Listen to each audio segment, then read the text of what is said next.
How's everybody doing today? Welcome. Good morning, good morning, good morning. It's good to see all these bright, smiling faces in here today, and I'm going to keep my bright, smiling face going today, too. But first of all, I want to start off by thanking the entire Kings staff this season, from business operations to basketball operations. The support, commitment, hard work each and every day was exemplary, and I'm truly appreciative of that.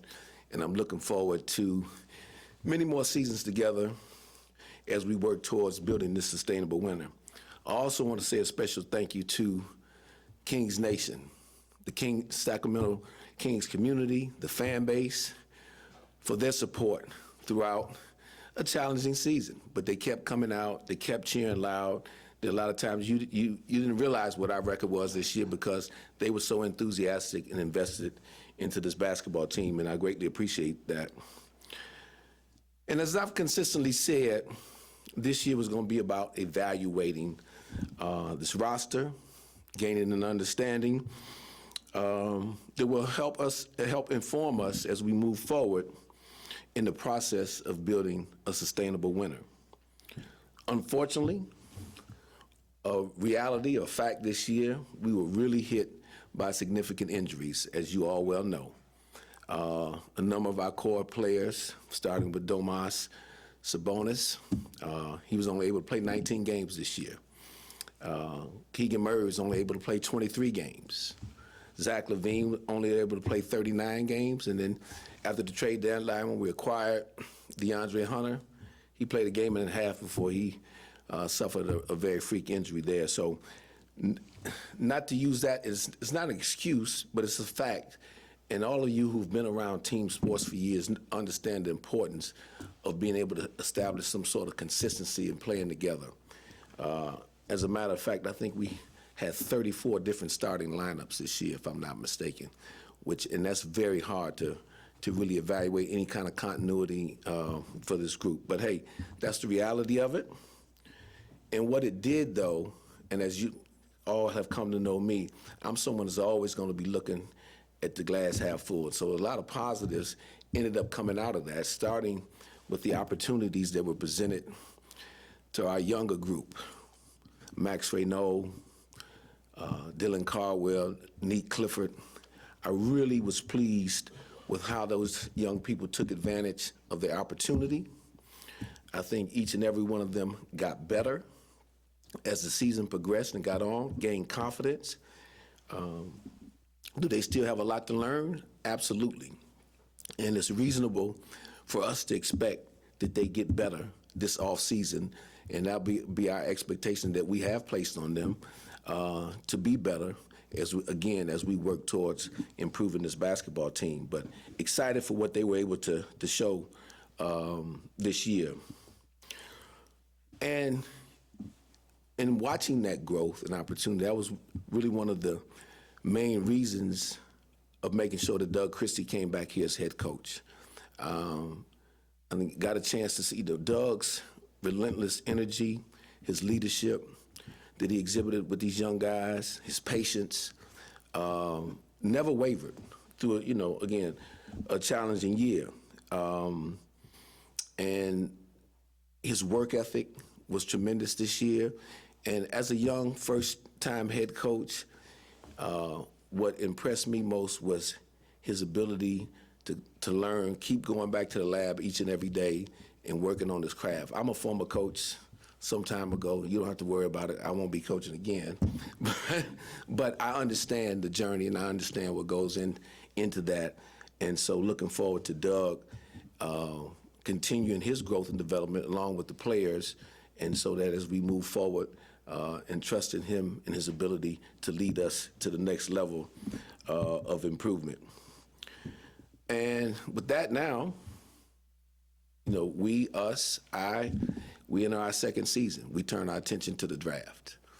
And I'm really excited about that. I'm really fortunate to have a front office group that I work with that works extremely hard, will have us more than prepared, and and they're all are doing it together. You know, I always talked about diversity of thought with unity of purpose and direction. That group has lived it with me this year. I wouldn't want it in any other way. We work side by side well together, and so we'll be prepared through this process. You know, we've been watching games all through the year, but now we'll be, you know, the Chicago Combine will be coming up. We'll be interviewing players. We'll be bringing players in for workouts. So we're in full prep mode, and I'm really looking forward to it because it's an opportunity for us to add talent to this roster, as the next step to our track of improving. So with that being said, I will open it up to all of you for questions. Hi, Scott. Oh, over here. Oh, okay, all right. Hi, Scott. Good morning. Good morning. So Russell Westbrook the other day said that he enjoyed his time here in Sacramento, and if he's welcomed back, he'd like to be back. So I guess, first of all, is he welcomed back, and what were your kind of impressions of him as a leader on this team? Russell's always welcome with me. I love working with Russell Westbrook this year. I mean, he was phenomenal. I can't say enough. You know, obviously I talked about Doug's leadership and his ability to help the young people, but a lot of that development doesn't happen without guys like Russell and Debo and Doug McDermott. All of these veteran guys poured into our young people, and Russ was at the head of the class for that. Extremely competitive. I wish I had an opportunity to work with Russell earlier in my career as well, because I really like what he stands for. And, you know, again, we will keep the lines of communication open, and we will see what happens and what's available to us this offseason. And secondly, Doug was just asked what this roster needs moving forward, and he said without hesitation, point guard. Without giving away too much, how are you and your staff approaching the draft? And aside from physical, but what type of like mental qualities are you looking for in a player? Yeah, obviously, point guard is a position of need, but you know, as you look at the draft, we're always looking to, depending upon where we draft, we're going to look to add the best player, best talent to this roster. So if that happens to match up where we pick, and that best player on the board in our eyes is a point guard, we'll look that way. If it's another position, we'll do that. We're in the early stages of building, so it's important to just getting high-end talent for this roster. You talk about the mentality. You know, you've heard me talk about 6 pillars here from the very beginning. So we're looking for guys that, again, are competitive, tough, have a team orientation, professional, accountable, and disciplined. I believe, you know, toughness wins in this league.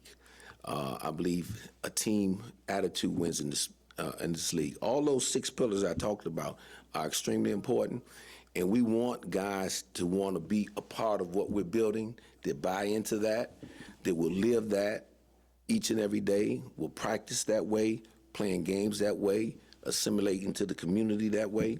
So hopefully that answers your question, what we're looking for. Scott, over here. Yes. You don't need an abacus to see your financial situation is pretty dire heading into this offseason. How are you going to Houdini your way out of where you're at right now? I don't know that it requires any Houdini, but look, there's a lot of mechanisms to working around the cap. I would just say this. From the time I started in this league 23 years ago, my philosophy is never to be a team going into a luxury tax unless we were a roster worthy of that, ready to compete for a championship. We're not there yet. So we have a number of avenues over the next 3, 4, 5 months to make sure we're in compliance with that and also put the very best roster we can out there for next season. Hey, Scott. This season obviously didn't go according to plan for you guys, and Doug spoke about it earlier. You know, all the injuries. You just spoke about all the injuries. Mm-hmm. Do you think, like, injuries aside, this roster would have competed at a higher level, or why do you think this collection of talent just wasn't able to put it together? Well, I think that's a very hypothetical, so it's hard to say. I wouldn't want to venture down that path. Obviously, individually, a lot of guys had strong resumes in this league. You know, Domas had been an all-NBA player. DeMar DeRozan, even though he's year 17, he's gonna be a Hall of Famer. Russell Westbrook's gonna probably be a Hall of Famer.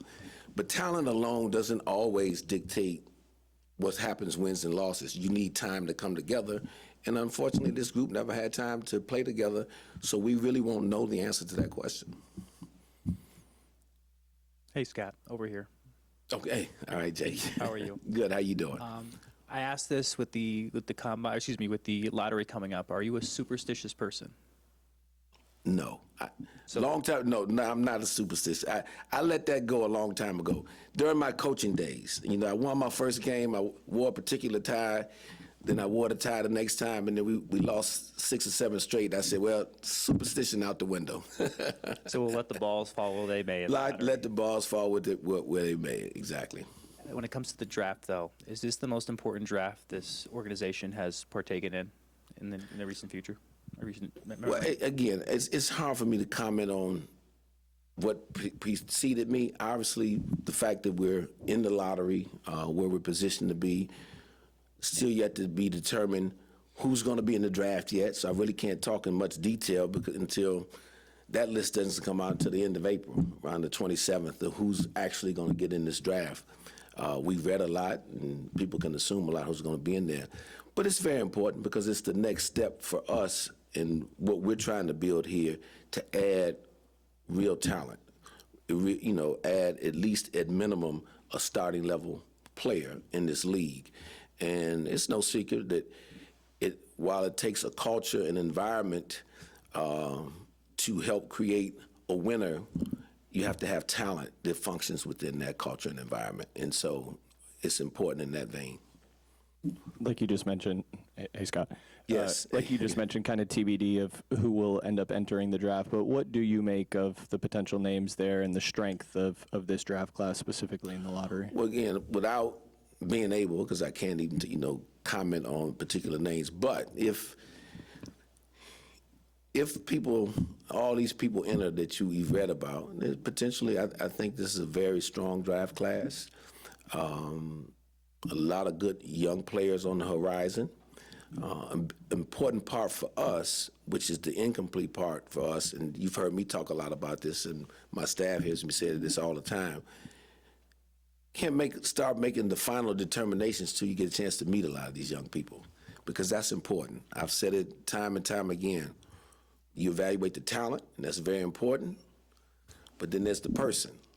We can't separate them coming through the door. They're not mutually exclusive. They're coming in together. So that's going to be a big part for us once we figure out and get a chance to spend time with these young people and figure out who's going to fit with what we're trying to build. And that'll become clear as we move forward towards the draft June 23rd. Hey, Scott. Hey there. Hey, Deuce.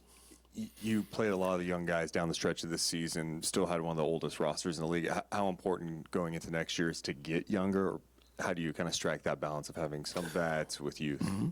Well, the draft's going to help us do that a little bit, too, because not only do we have the lottery pick, we also have a couple picks in the second round. So that there gets you a lot younger. And we, then as we look to free agency or potential trades or things of that nature, if we can get a little bit on the younger side, that will help us. I think what the young guys showed toward the end of the season, playing with that level of energy on both sides of the floor, that's how we really want to play, with some pace, with some physicality, and really sharing the basketball. So, we'll incrementally keep working towards getting a little bit younger, because, again, you always hear me talk about building a sustainable winner. So I think that's going to be important, to have enough guys that are in that quote-unquote younger bucket to help kind of drive that energy on a nightly basis. And one more for you, just Precious Achiuwa. I think he exceeded a lot of people's expectations. What did you make of what he brought to your team, and do you envision him as someone you'd love to have back here if the opportunity presented itself? Right. Not bad for a guy who came off the couch in November, right? No, really enjoyed working with Precious this year. Got a chance to show a lot. Obviously, he played in New York, came in the year after I left, but I was very familiar with him. And I just really like how as the season wore on, he became more comfortable. He's a player that can guard multiple positions. He can play with the necessary athleticism, energy, and force. I think that is very important in today's game. And I know he's expressed this to you guys, and I'm gonna express it as well. I know he'd like to be back here. We'd like to have him back here. So hopefully we will continue to do business together. Hey, Scott. When you look at the curiosity of not seeing this whole roster and it's at any point this season together as one or fully healthy, how much do you have that going forward and looking at next year's roster, realizing that this is the first day or first week or so of the offseason as you guys plan? But is it hard to fight that temptation of the what ifs, as so many of these players had wondered as we talked to them on Monday? I've never been a big what if person. Obviously what happened, and I'm always look forward person. So entering every off season, and you've heard me say time and time again about being prudent and opportunistic. That doesn't change, and so that's the mindset entering into this off season as we look to assemble a roster for next year that can be, better than what we were this year. Hey, Scott. Hey, over here. what's going on? How you doing? I'm great, thank you. You great? Good. Can't complain. Okay. Nobody would listen anyway if you did, right? Very true. James Hamney. Yeah, I know James. James Ham, exactly. So, 3 years ago today, the Kings played in their first playoff game in 17 years. And obviously it was an electric time around this city, this organization, this franchise. You've talked about the importance of the draft, the importance of developing the youth players and whatnot. Of course, the goal is to get this team back into playoff contention and, as high as it can go. But in your eyes, you've been around a lot of basketball. You've been around teams like Detroit and whatnot, where you've been able to turn things around and whatnot. If you can pinpoint something or a number of things to kind of get back to that, that promised land of success, shall I say, what would you identify that as? Again, I can't stress enough the importance of establishing a culture, a standard of business, a standard of how we're going to play, a consistency of how we're going to play and work every single day. You have to have that in place, and we're just in the infancy stages of that. We weren't able to really do that to any of our likings this year, starting with mine. So that's important, having that, so that as you bring players and people in, there is a system, there is a template for how we're going to be as Sacramento Kings. And so that's what we have to really, moving forward in this offseason the next year, that when we're sitting back here after next season, everybody in this room can say, okay, this is what Sacramento Kings basketball is going to look like. I'm not talking about number of wins or look, but there's a particular style, there's a particular presence and approach that you're going to be able to see. And so much of his mindset, because look, you look around this league, all 30 teams, there's a certain measure of talent in every organization in this league. And a lot of times, for me, the separator, and when you mentioned Detroit, where I was for so many years, and then obviously in New York, what it became the mindset. There was a toughness, there was an edge that when we went out there to compete, we believed that nobody was tougher than us. Nobody was going to outcompete us. And so if you go with that mindset each and every night, you give yourself a chance to win. Doesn't guarantee it, but gives yourself a chance. And that's where we have to get to, a consistency of how we're going to play and approach. And again, that mindset of being tough together and, just unwavering in that. So hopefully that answers your question. Good morning, Scott. Yes. Just curious, last draft, Max and Neek, both guys that played multiple years in college, high IQ players. I wonder how the organization looks at and or values players that do have experience, because you're looking to add a starter versus a younger one and done. No, I think what you see, what you have seen in the NBA probably at least over the past decade, is that at the top end of the draft, it's been more of the younger talent, less experienced, but analysts believe and the evaluators believe have the highest upside.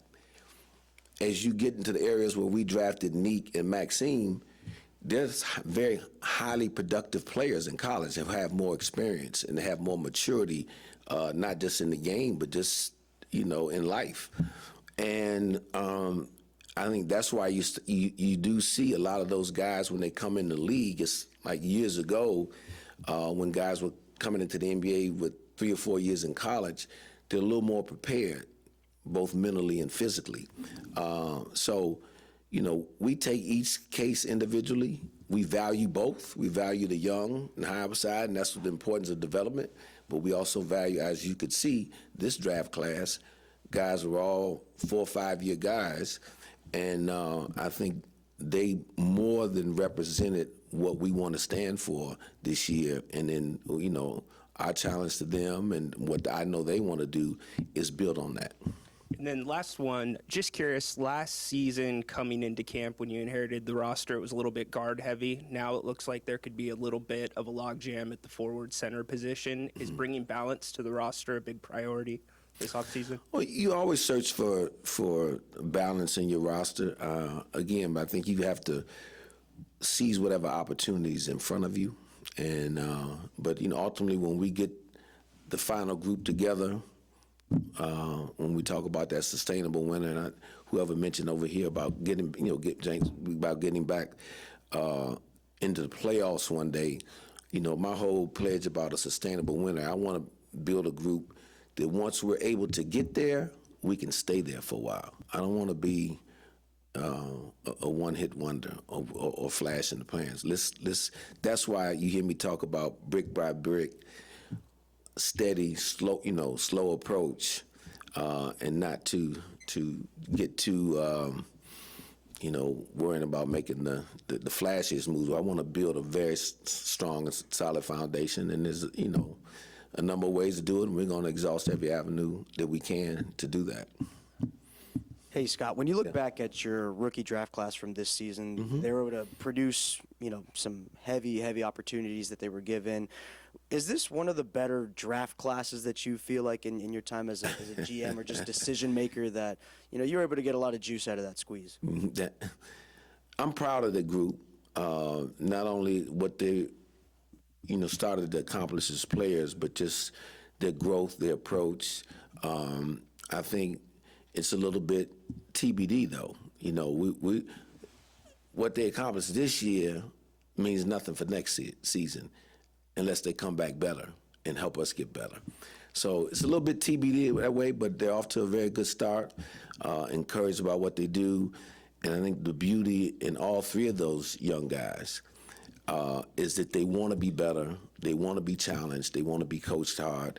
And I think that is a key ingredient for any player in this league to getting better and maximizing their abilities. Actually, I have two. Yeah. You talk about the evaluation process. You look for things that work, things that don't work, things that could work. And I know you said this, early, last year. Were you able to identify any volunteers and hostages? Yeah, we just talked about the young guys. They for sure were volunteers. And I think for the most part in this group, all these guys tried to put the best foot forward this year. So I have no complaints about that. Did the year go the way any of us wanted it to go in terms of wins and losses?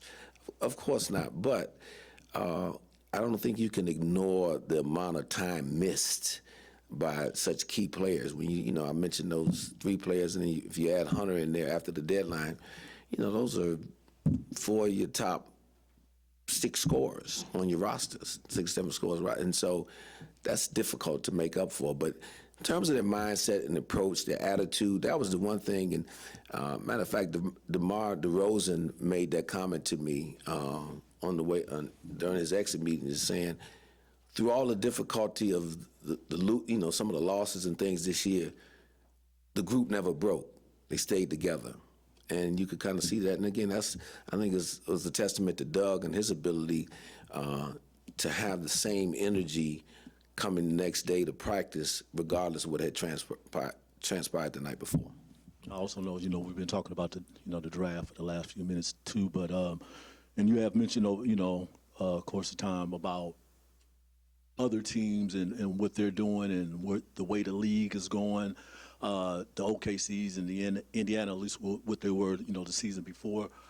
Just want to know, you feel like, with this foundation, with the young players that you have, that, you're going in that direction to build that type of team that you want as far as competing? Well, we're going to build the team in our image. I mean, obviously, I have a great deal of respect for OKC. I worked with Sam Presti his first year when we were the Seattle Sonics before they moved to OKC. So I have not only a friendship there, but a respect for what he's done over the now 18 years, I think, that he's been there. Great deal of respect for what they're doing in Indiana.